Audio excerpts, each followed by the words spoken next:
Hello, business communicators. Chapter talk covering chapter 2, 3 key learning objectives.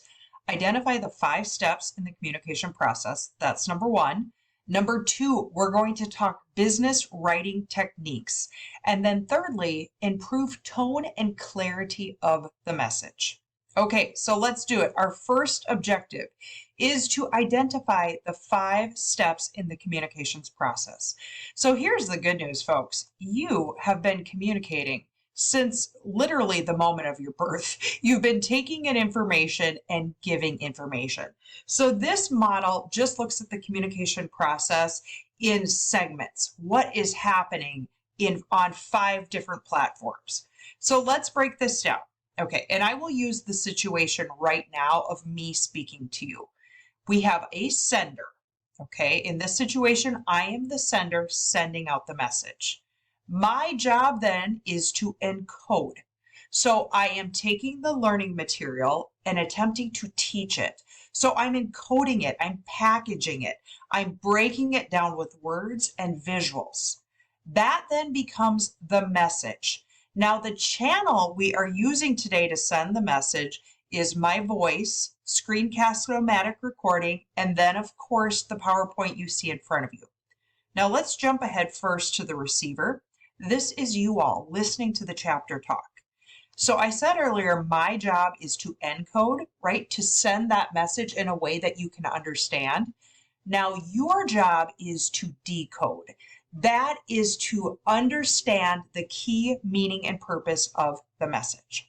Now, does that always happen? No. So what we do then, if we were sitting in the classroom and you are giving me deer in the headlights or quizzical looks, I would take that feedback from you and decide, okay, they missed something. I need to rephrase this, or I need to provide an example. So as the sender, I would go back and do another cycle of the process. I would encode the message in a new way. Maybe I would tell a story. Maybe I would provide an example. That would change the channel.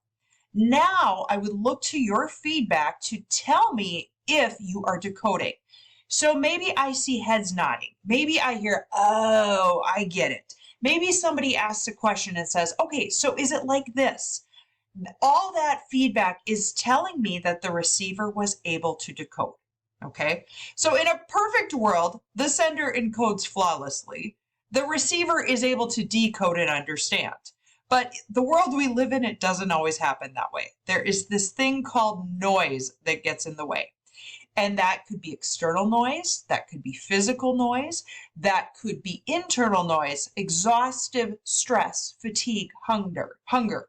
So as you can see, this is very interactive. There's multiple things going on at the same time. So big picture, keep this in mind as we work through the communication process. It isn't a linear back and forth process. There is a lot going on in any given communication setting. Okay, let's move to our second objective, employ business writing techniques, okay? The first thing we're going to look at under business writing techniques is the benefits of the audience. This, folks, is called the WIFM, W-I-I-F-M. In any communication setting, the listener or the reader is searching for this. What that means is what's in it for me. Now, much marketing that we see is targeting something in it for the reader, a benefit that is gained, okay? So as a business communicator, we want to put ourselves in the shoes of the receiver. We want to think about what motivates them, what will cause them to take action, and we want to empathize. Now, it's really easy to say that, but far more difficult to do it, to really put ourselves in the shoes of the person reading the message. So by way of example, the great COVID vaccine debate, both of these images are targeting the WIFM. What's in it for me? Did you get your first dose of COVID-19 vaccine? Okay, what does it do? It boosts protection. It brings you back doing activities. It's available everywhere. It's not too late. Okay, all these things are saying this is what you gain by taking the vaccine. Now, on the other side of the argument, this is what you gain by not taking the vaccine. Freedom, No lockdowns, no masks, no tests, no vaccine. So depending where you are at in this argument, your with them is going to be different. What's in it for me? But as business communicators, we're always targeting the benefit, what the reader or the listener gains by the message. Okay, let's get a little more specific. Secondly, we're going to look at incorporating audience benefits. Again, this is the with them. Now, words matter, folks. Words matter. Our words shape if this is for them or against them. So let's first look at the sender focus. Our 1-year warranty becomes effective only when we receive an owner's registration. Okay, let's contrast the audience focus. Your 1-year warranty begins working for you as soon as you return your owner's registration. Now notice how this one targets the with them. This is what you gain by submitting that owner's registration. Whereas the sender focus basically says, we can't help you unless you've turned in your registration. So we want to write with an audience focus. Okay, next up, let's look at the you view. This again is audience focus, but it's specifically looking at the word you. Okay, and how that works for us. So let's look at the I view. I need your account number before I can do anything to address your problem. Now, I did read that a little snarky. That might not be the tone, but that's how I take it. I can't help you until you give me your number. Whereas the you view says, please give me your account number so that I can locate your records and help you solve this problem. Words matter. There's a completely different feel when we incorporate the you view versus the I view. Okay, the next thing that we're going to look at under the with them or the audience benefits is simply conversational but professional. It's totally okay in business writing to be friendly, to say hello, to have some conversation, but there's things we have to avoid to remain professional. So take a little peek at my screenshot here and enjoy. So remember, we never want symbols or acronyms to replace conversation. We need the words, okay? So avoid emojis, avoid abbreviations, and stay warm and friendly. But again, knowing when you are sharing emojis or GIFs, there is an implied meaning. And that is perfectly okay among friends and acquaintances where you have a shared understanding.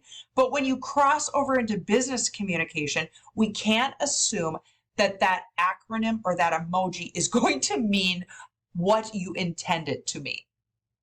Okay, so next up, improving tone and clarity. Okay, tone. We just read a couple sample sentences and there was a definite tone. So tone matters. The first strategy under tone and clarity is be positive rather than negative. When we use positive words, it conjures up a positive feeling. It has positive symbolism. When we use words like regretfully, unfortunately, can't, won't, don't, unable to, those things create a negative stimuli. So this is simply a control the controllable, okay? When we are positive, more information is understood. And that is simply because we have not upset our reader. They are still taking in info and comprehending. We want to replace negative words with positive. We'll look at a sample here. And most importantly, tell the reader what can be done. So if I tell my children no, the first thing they want to know is, well, why, right? Adults are no different. If my 6-year-old says, are we going to the park? And I say no, her first question is going to be why. And I will say, oh, you know what? It's going to rain, honey. Well, when can we go? Adults are no different. We want to know what can be done. So when can we go to the park? Let's look at an example. You failed to include your credit card number, so we cannot mail your order. Ooh, zing, right? Okay, let's take the same content and make that positive. We look forward to completing your order as soon as we receive your credit card number. Second example, employees cannot park in Lot B until June 1. Positive example, employees may park in Lot B as of June 1. Okay, now these are simple examples, and the parking scenario to me is not wildly offensive, but if I'm told no, you can't do something, I want to know why. So the positive framing basically says you may park here as of this date. Okay, the next thing we need to look at, bias-free language. This is so incredibly important. Bias, whether we realize it or not, it is everywhere. We've all experienced it. It's a particular tendency, trend, inclination, feeling, or opinion that is preconceived or unreasoned. Okay, now we are aiming at, as professional business communicators, bias-free language. And there's 4 areas we are going to look at. That is age, gender, disability, and race or ethnicity. Okay, so let's tackle first gender. Without reading too deeply into this image here, there is still a clear majority of men in leadership roles as compared to women in management and leadership. Now, the world is changing. We're seeing a lot of growth and improvement in that area, but there still is oftentimes an implied bias, okay? So that's gender on a traditional sense. And then we need to look at gender in a modern day sense, okay? We cannot assume that somebody's physical presentation is in alignment with how they identify, okay? So we want to avoid language that implies, I know your gender. So instead of saying, ladies and gentlemen, boys and girls, guys, ma'am, sir, we want to use all-inclusive language, okay? Thank you, friends. Good morning, class. Hello, team. Hello, everyone. Can I get you all something, right? We want to be inclusive in our language. So let's look at a couple examples here. I'm just going to hit on 2 of them. Bias. Oftentimes somebody will say, oh, she was a female doctor or a woman attorney or a cleaning lady. Well, all that may be true, but we don't need to attach a gender to that role because a doctor is a doctor and an attorney is an attorney and so forth.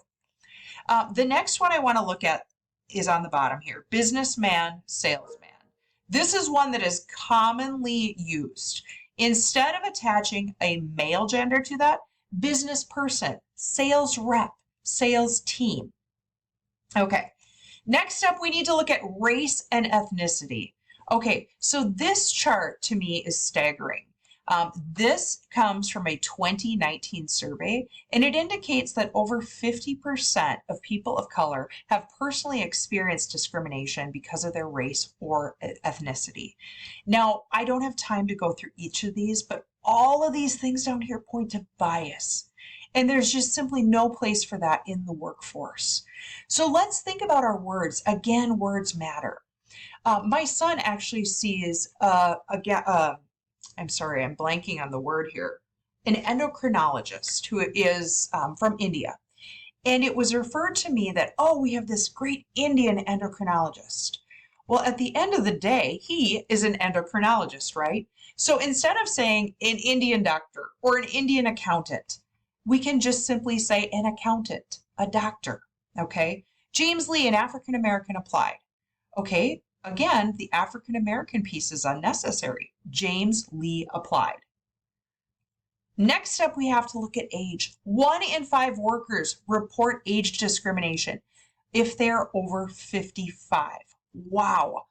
So again, these are things that I think we felt are innocent, but they do happen. Instead of saying a little old lady, say a woman. Instead of saying old people, quantify that. People over 65. And then the last is disability.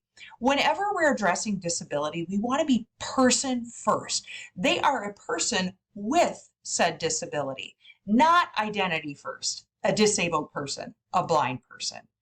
So instead of saying disabled person, person with disease, person with ailment. Instead of saying confined to a wheelchair, uses a wheelchair. I had a student share wheelchair enabled, and I love that.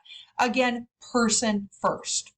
Okay, so this is chapter 2, folks. We talked the 5 steps of the COM process. We looked at 3 business writing techniques, and then we talked about how to improve tone and clarity. Thank you.